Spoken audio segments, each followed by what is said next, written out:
Live from the KATC TV3 studios, this is Acadiana's News Channel at 10. Good evening, everyone, and thanks for joining us. Tonight, Lafayette City Parish President Joey Durel is telling his staff not to enforce a camper ordinance, even though it originated from his staff and was passed by the council. Now, the ordinance bans RVs and campers from being used as permanent homes. It was proposed by the Department of Planning and Zoning. The council passed that ordinance back in the fall, but it was quickly vetoed by Durel. That veto was then overturned by the council in a unanimous decision. But despite the wishes of the council, City Parish President Joey Durel has other plans for this ordinance. Our Stephen Albritton has the top story tonight.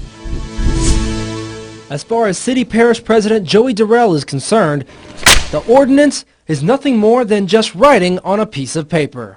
I thought it was a real bad ordinance as it relates to property rights. But most importantly for me, I felt it gave the city parish president too much discretion. Durel says the ordinance gives his office the power to pick and choose enforcement, which he says isn't fair.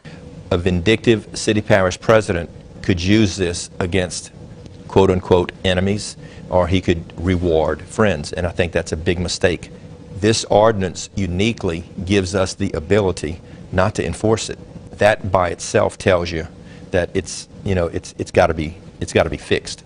But then there's the question of why. If Durel says the ordinance needs to be fixed, why was it proposed by his office in the first place? This is an ordinance that I disagreed with. It was something that a couple of councilmen had worked with our staff, evidently.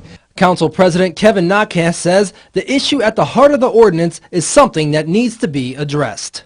Everybody pretty much knew that the ordinance as is was going to have to come back and get tweaked, but we just wanted to be able to get the protection and have planning and zoning something to actually have on the books. In Lafayette, Stephen Albritton, KATC TV3.